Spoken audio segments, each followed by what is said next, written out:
Everyone's seen a bayonet, but almost no one has actually understood what a bayonet really meant on a battlefield. Not in the abstract, not in a museum case behind glass, but in the dark in the mud when the magazines were empty and the only thing standing between a soldier and death was a sharpened piece of steel bolted to the end of a rifle. For years, the story of the British bayonet has been told wrong, told as a relic, told as a symbol. Told as something ancient and ceremonial that belonged to a different era, something that stopped mattering the moment machine guns took over the world. But that story is incomplete, because there were moments, specific, documented, terrifying moments when German soldiers, hardened veterans of the most brutal war in human history, broke and ran at the sight of British troops advancing with bayonets fixed, not because of the rifles, not because of the ammunition, because of the steel itself and the men carrying it. What you are about to hear is the real story of why a weapon that predates modern warfare by centuries never stopped being lethal, why the British Army kept refining it, trusting it, and why the soldiers who carried it into both world wars never stopped believing in it even when everyone else thought they should. If this is the kind of history that makes you lean forward, make sure you subscribe right now. Because we go deep on the weapons that actually changed wars, not just the ones that get the headlines. Let us start at the beginning, not with the wars themselves but with the problem that made the bayonet necessary in the first place. The earliest firearms were slow, painfully, dangerously slow. A musketeer in the 17th century could fire his weapon perhaps 2 or 3 times per minute on a good day with dry powder and steady hands. In the chaos of a real battle, under pressure, in rain, under fire, that number dropped fast, and once you fired, you had a problem. You were holding a heavy wooden stick with an empty barrel and a terrified enemy running toward you at full speed. The pike was supposed to solve that problem. For generations, armies used a system where musketeers and pikemen worked in tandem. The musketeers fired, and when the enemy got too close, the pikemen stepped forward to hold the line. It worked, but it was clunky. It required coordination. It required 2 different soldiers doing 2 different jobs. It required twice the manpower to accomplish what one man should theoretically be able to handle alone. The bayonet was the answer. The idea was simple, almost brutally obvious in hindsight. Attach a blade to the end of the musket and suddenly your gunner is also your pikeman. One soldier, one weapon, 2 functions. The earliest versions were plug bayonets, literally a knife handle you rammed into the barrel of the musket when the shooting was done. Which meant you could not reload and fire while the blade was in. You had to choose, gun or knife, not exactly ideal, but the socket bayonet changed everything. Instead of plugging the barrel, the socket design slipped over the outside of the muzzle, locking into place and leaving the barrel clear. Now you could fire and fight with the blade simultaneously. You could advance under fire and arrive at the enemy line ready to kill without stopping to swap weapons. The socket bayonet spread across European armies like wildfire in the late 17th and early 18th centuries. And from that moment forward, infantry doctrine in every major military power on Earth began to be built around a very simple assumption. The rifle is for the distance. The bayonet is for the moment when distance runs out. Now Britain comes into this story with its own particular relationship with the blade. The British Army did not invent the bayonet, but over the course of the 18th and 19th centuries, it developed what would become one of the most recognizable, most studied, and most feared bayonet fighting cultures in the world. Part of this was circumstance. Britain fought constantly, not just in Europe, but across an empire that spanned every continent. India, Africa, the Caribbean, North America, Southeast Asia. British soldiers faced every conceivable terrain, every conceivable enemy, every conceivable combat scenario. And in many of those environments, especially before modern repeating firearms, the bayonet was not a last resort, it was a primary tactic. The famous British squares of the Napoleonic Wars were built partly around the certainty that the bayonet line would hold. When French cavalry charged, the outer ranks fixed bayonets and presented a wall of steel that horses simply would not ride into. It was not faith in the blade alone. It was faith in disciplined men who would not break, who would stand and hold the line even as thundering war horses bore down on them. And it worked. Time and again it worked, not because the bayonet was magic, but because the combination of disciplined men, solid formation, and cold steel created a psychological barrier as much as a physical one. A horse will not charge a wall of men who refuse to move, and an enemy soldier will think twice before rushing forward when he knows the man waiting for him knows exactly how to use that blade. By the time the 19th century came around, the British military had codified bayonet fighting into something approaching an art form. There were manuals, there were training programs, there were specific techniques for thrust, parry, butt stroke, and guard positions. Soldiers who went through bayonet training did not just learn how to stab. They learned footwork, body mechanics, how to close distance, how to use the rifle as a lever, how to redirect an opponent's weapon and create an opening in a fraction of a second. The culture around it was intense. Instructors talked about aggression, about controlled violence.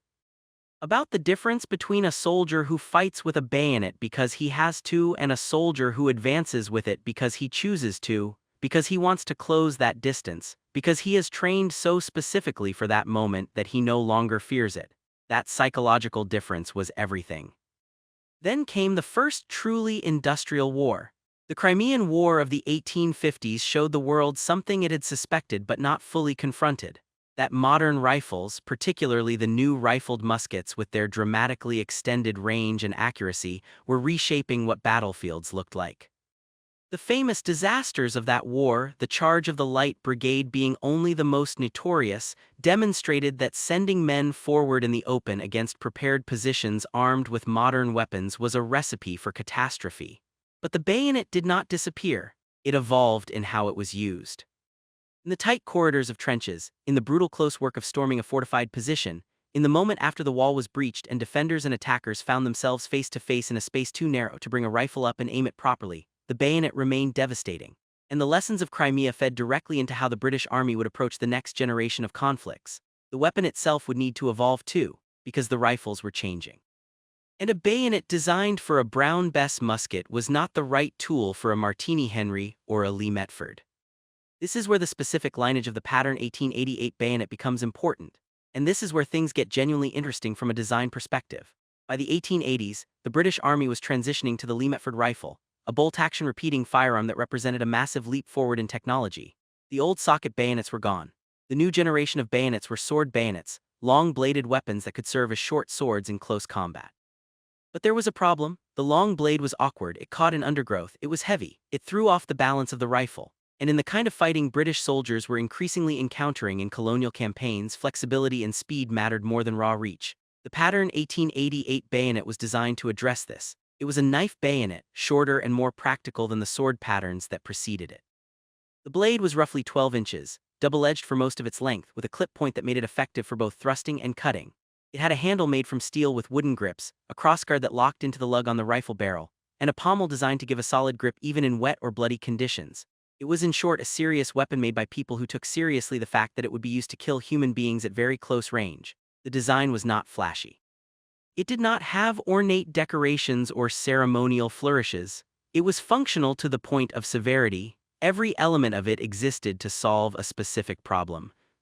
The clip point existed to punch through heavy clothing or equipment. The crossguard existed to prevent a thrusting blade from sliding up over the hand when it hit something solid. The length was calibrated to give enough reach to keep an opponent at bay without being so long it became unwieldy in tight spaces.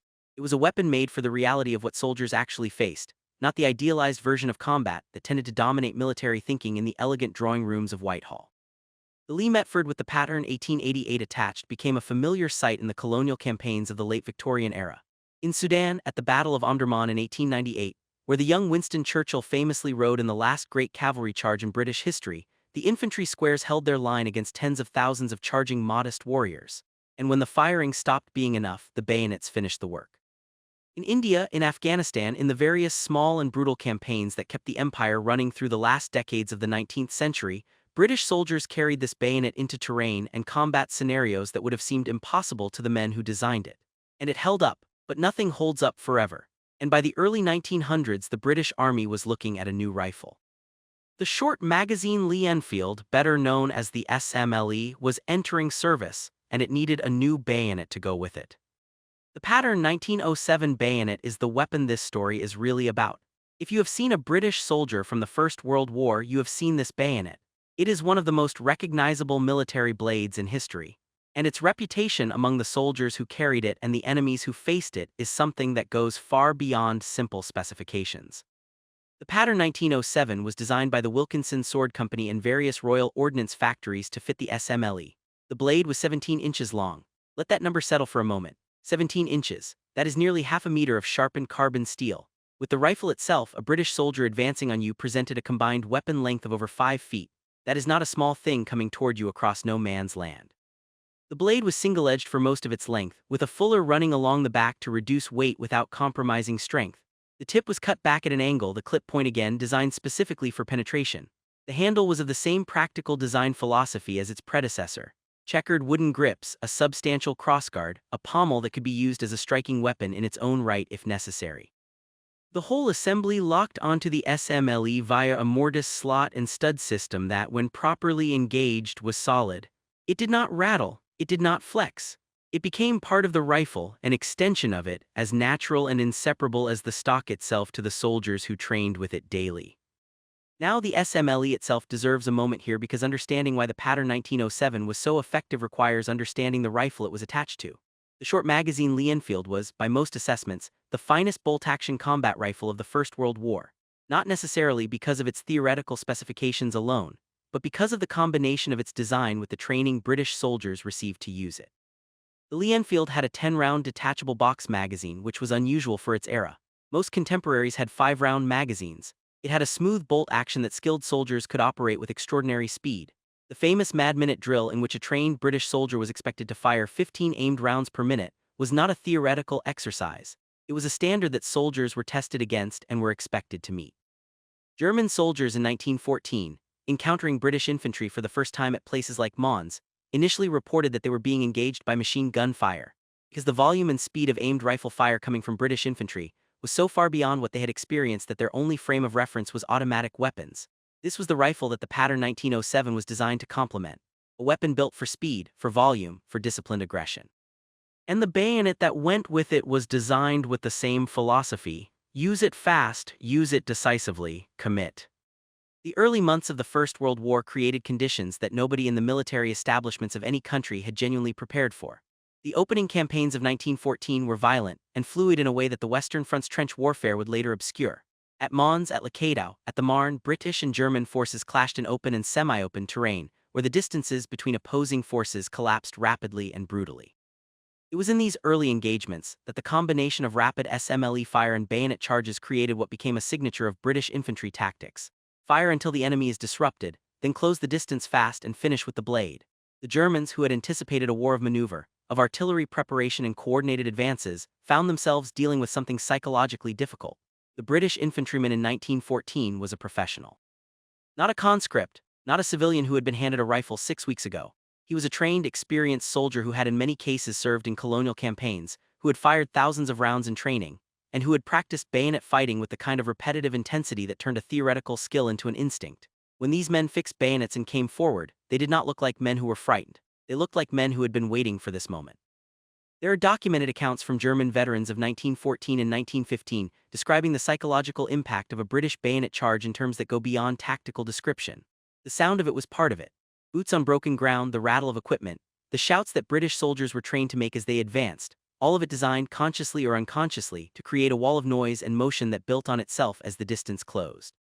German soldiers who had held their positions under artillery fire, who had maintained their lines against rifle fire, sometimes broke when the bayonets came, not because the blade was more lethal than the bullet, but because there is something in the human brain that responds to a man running toward you with a sharpened weapon in a way that has no rational component. It is ancient, it is primal, and the British had spent generations learning how to trigger it. The trenches changed everything and nothing. When the Western Front stabilized into the nightmare of static warfare that would define the war for most of its duration, the nature of combat changed dramatically. Long-range firefights gave way to the logic of the trench. Artillery dominated the landscape. Machine guns made open ground suicidal. And the infantry assault, the act of going over the top and crossing no man's land to reach the enemy's position, became the most dangerous thing a soldier could be ordered to do. In this environment, the rifle bullet was king for most of the distance. But there was a moment, a specific and terrifying moment, when the assault reached the enemy trench and the soldiers jumped down into it. At that moment, the rifle's range advantage disappeared entirely. In a trench, fighting happened at a distance of feet or even inches. Rifle fire was possible but limited. The bolt action, even the fast SMLE, was slow compared to the speed at which men moved in close combat. Grenades were used, but they were as dangerous to the thrower as the target in the confined spaces of a trench system. And in that environment, the bayonet was not a backup weapon. It was the primary weapon. British soldiers who entered German trenches during raids and assaults described fighting that was nothing like what any sanitized history suggests. It was violent, close, fast, and brutal beyond any civilized description. Men fought at touching distance. They used their rifles as clubs when they could not bring them to bear as firearms. They used the bayonet in tight, short thrusting movements that bore almost no resemblance to the elegant fencing-style techniques in the training manuals. What the training actually gave them was not a set of moves to follow in sequence. It was muscle memory, reflexes. the automatic response to a threat at close range that bypassed conscious thought and moved directly to physical action. And in that context, 17 inches of sharpened steel was exactly as dangerous as the most primitive part of the human brain believed it to be. The psychological dimension of trench warfare bayonet fighting cannot be overstated. German soldiers who served on the Western Front and survived to write memoirs and accounts described their encounters with British bayonet tactics in terms that reveal a genuine and lasting fear, not of death in the abstract, which combat soldiers learn to manage, but of the specific visceral experience of close quarters fighting with a blade. One element that came up repeatedly was the training differential. Early in the war, British soldiers, particularly the Regular Army of 1914 and the first waves of Kitchener's New Army volunteers who followed, had extensive bayonet training. German infantry training in 1914 was also thorough, but it was built around a different doctrine. The Germans relied more heavily on artillery preparation and coordinated infantry advance. Their expectation was that fighting would happen at range, and that by the time infantry closed, the enemy would be sufficiently disrupted that close combat would be brief and decisive. What they encountered instead were British soldiers who had specifically and deliberately trained for this moment, who moved into close combat with aggression and competence, and who, critically, kept coming even when casualties were severe. The psychological burden of facing an enemy who does not break, who absorbs losses and keeps advancing, is something that military historians tend to describe in clinical terms that fail to capture the reality. The reality is that it is simply terrifying. And when that advancing enemy has a 17-inch blade fixed to the end of his rifle and has clearly done this before, the terror has a specific focus. There were also specific tactical innovations that made the bayonet more effective in the context of trench warfare. Trench raids were one of them. These were small-scale night operations, typically involving 20 to 50 men whose purpose was to penetrate the enemy trench system, cause casualties, take prisoners for intelligence purposes, and then withdraw before the enemy could organize a response. Raids were deliberately designed to be conducted at night and at speed. They relied on surprise. And crucially, they were often conducted with explicit orders to minimize rifle fire, both because it would give away positions and because in the darkness and confusion of a trench, aimed fire was nearly impossible. Grenades and bayonets were the primary weapons. British raiding parties became particularly feared in German lines, not just for the damage they did in material terms, but for the specific psychological effect of knowing that at any moment in the darkness men might come over the parapet with bayonets drawn. German accounts of surviving a raid described the experience in terms that revealed a specific helplessness. You could hear fighting. You could not see who was an enemy. You could not use your rifle effectively because you did not know where your own men were. And then it was over, often in less than 10 minutes, with the British gone and your comrades dead or taken, and the silence afterwards somehow worse than the violence. The ammunition factor is central to this story, and it deserves its own detailed treatment. The First World War was, among other things, a war of industrial production. The scale of ammunition consumption in that conflict was something that no military planner before 1914 had genuinely anticipated. At the Battle of the Somme in 1916, the British Army fired over 1.5 million artillery shells in the week before the attack alone. Rifle and machine gun ammunition was consumed at rates that regularly outpaced supply chains. The shell crisis of 1915, which became a major political scandal in Britain, was not an isolated event. It was symptomatic of a systematic failure to understand that industrial warfare consumed material on a scale that peacetime economies were simply not designed to sustain. For the infantry soldier at the sharp end of these supply problems, the practical consequence was sometimes simple and brutal. The ammunition ran out, not theoretically, not in a headquarters briefing, in a specific trench during a specific fight with a specific group of men who had been firing as fast as they could and who looked down at empty pouches and empty magazines, and understood with total clarity that they were not getting any more rounds in the next few minutes. In those moments, the bayonet was not a backup plan. It was the only plan. And the pattern 1907, all 17 inches of it, fixed to the end of a rifle that was still a perfectly functional club even without ammunition, was what stood between those men and whatever was coming next. There are documented incidents from almost every major British engagement of the First World War where bayonet fighting continued after ammunition was exhausted. At Gallipoli, where British and Anzac forces fought in terrain so close and so confused that the distance between opposing positions was sometimes measured in meters rather than hundreds of yards, ammunition supply was a constant nightmare. Men who had spent their last round did not withdraw. They fixed bayonets and held.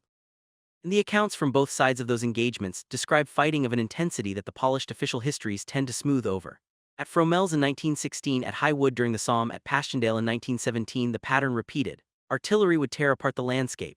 Machine guns would cut down the men crossing it. and then the survivors who reached the enemy line would fight with whatever they had left, which was often by that point the bayonet.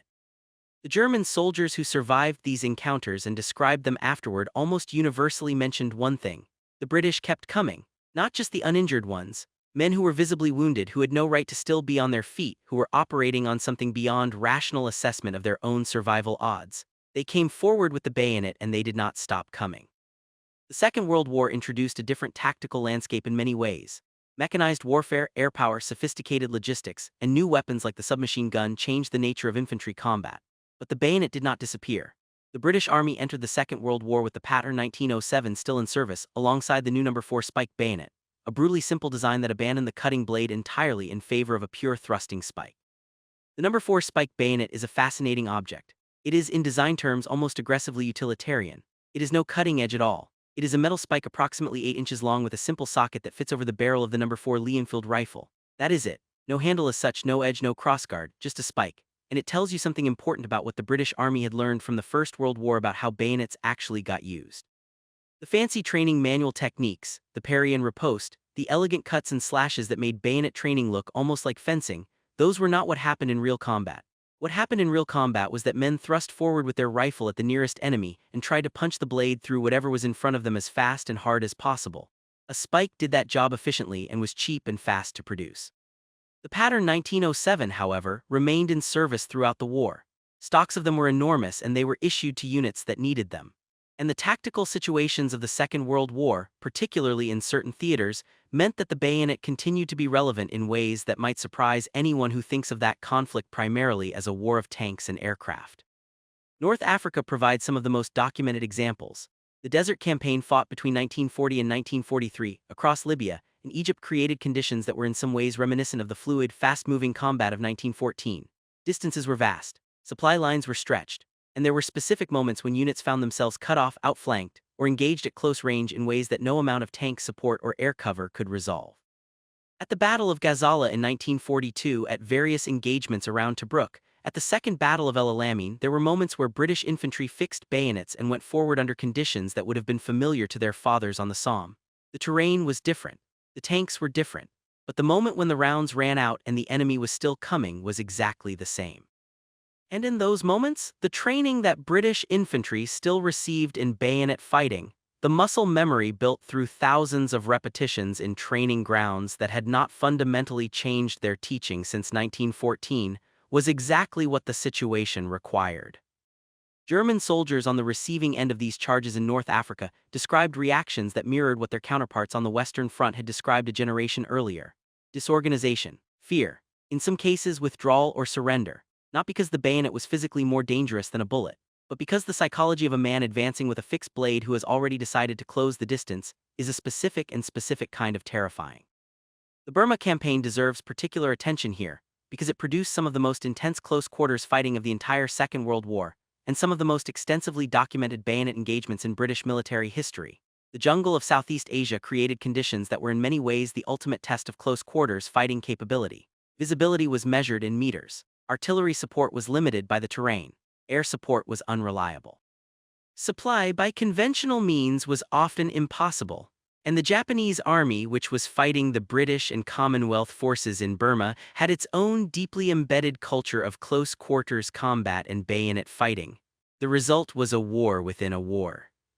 A grinding, intimate, brutal series of engagements where the distance between opposing forces was sometimes close enough that men could hear each other breathing, where ambushes happened at ranges measured in the length of a room, where the jungle compressed everything and removed the comfortable distance that modern weapons prefer to operate at. British and Indian army units fighting in Burma developed tactics specifically designed for this environment. Night ambushes were common. Patrols that encountered the enemy in the jungle had to make instantaneous decisions about whether to fire or to go silent and close. In some situations, firing your rifle revealed your position more dangerously than it solved the immediate problem. And in those situations, the bayonet was not just useful, it was the tactically correct choice. There are accounts from the Burma campaign, from the Chindit operations, from the fighting around Impul and Kohima in 1944, of engagements in which bayonet fighting lasted for extended periods in terrain so tight that neither side could bring firearms to bear effectively.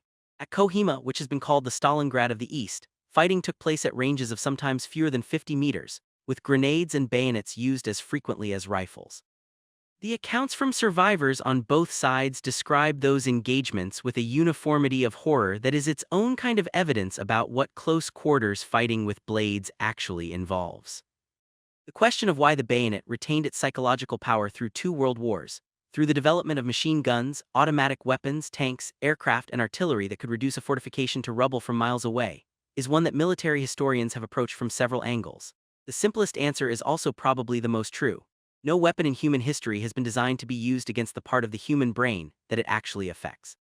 When a soldier fixes a bayonet and advances toward you, the threat is not abstract. It is not a bullet you cannot see coming, an artillery shell you will not hear until it is too late, a gas attack that is invisible and random.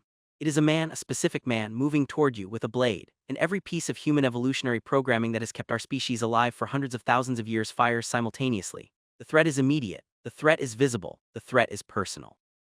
And it demands a response that is physical and immediate. The psychological research that has been done on this subject, and there has been more of it than most people realize, consistently shows that close quarters threats with edged weapons produce fear responses that are qualitatively different from threats with firearms, even when the objective danger is comparable. The visibility of the threat, the intimacy of it, the fact that it requires another person to actively pursue you rather than simply pull a trigger, engages something deep and old and not entirely rational. Military training is designed partly to suppress this response, to override it with discipline and procedure. But suppressing it completely in every soldier in every situation under every degree of stress and exhaustion and fear has never been achieved by any army in history. And the British, by training their soldiers to be the ones advancing rather than the ones being advanced upon, placed that psychological burden on the enemy rather than themselves. There is another dimension to this story that rarely gets the attention it deserves, which is the training itself. The British Army's approach to bayonet training evolved significantly between the Boer War and the end of the Second World War, but certain core elements remained constant. The emphasis on aggression was one. Bayonet training was not conducted quietly, with measured movements and careful footwork.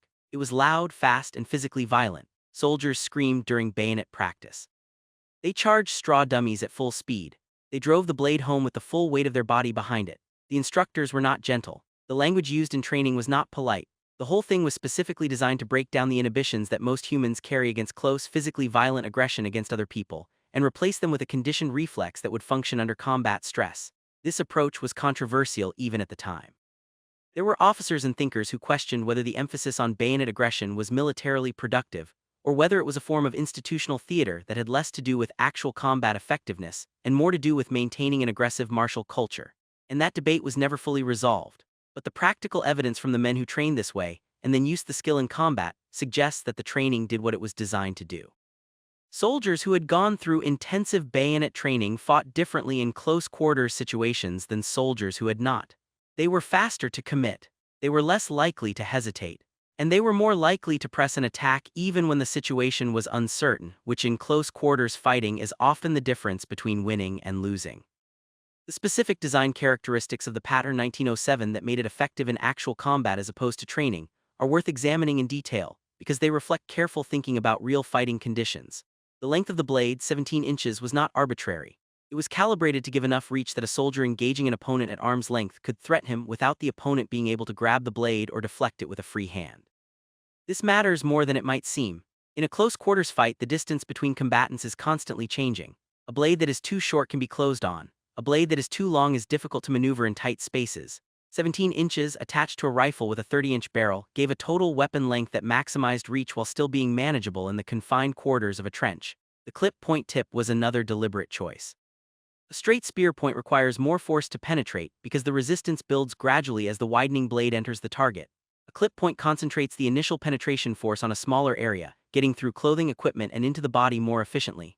This is the same reason that surgeons' scalpels and hunters' knives favor certain point geometries. It is not aesthetics, it is physics applied to the specific problem of puncture. The crossguard design was important for a reason that most people who have never used a blade in actual combat would not think about. When you thrust a blade into a body, it can be very difficult to withdraw.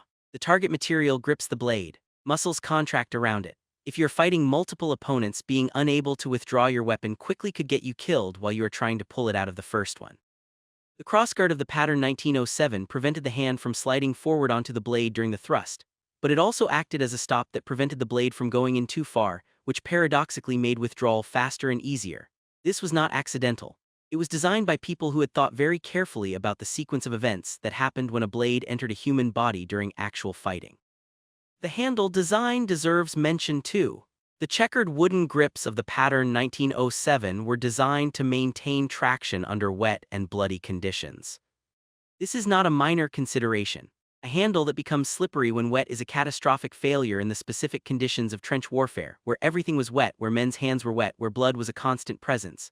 The choice of checkered wood over smooth metal or leather was functional, tested, and deliberate. The pommel, the cap at the base of the handle, was heavy enough to serve as a striking weapon. In the extremely close quarters of a trench fight where even a 17-inch blade could not be brought to bear effectively, the pommel strike was a known technique. Training manuals included it, and accounts from veterans describe using it, typically when the distance had collapsed to the point where blade work was not possible, and the instinctive answer was to hit the nearest enemy with whatever part of the weapon was closest to him. These details matter because they reveal something important about the pattern 1907 and about the bayonet as a weapon category in general. It was not designed by men who thought of it as a ceremonial object or a psychological symbol. It was designed by men who thought about killing in close quarters with the same engineering rigor that artillery designers applied to shell trajectories and aircraft designers applied to aerodynamics. Every element of it was chosen because it solved a specific problem. And the problems it solved were real, documented, and recurring across a wide range of combat environments. There is a specific engagement that is worth detailing because it encapsulates many of the themes of this story.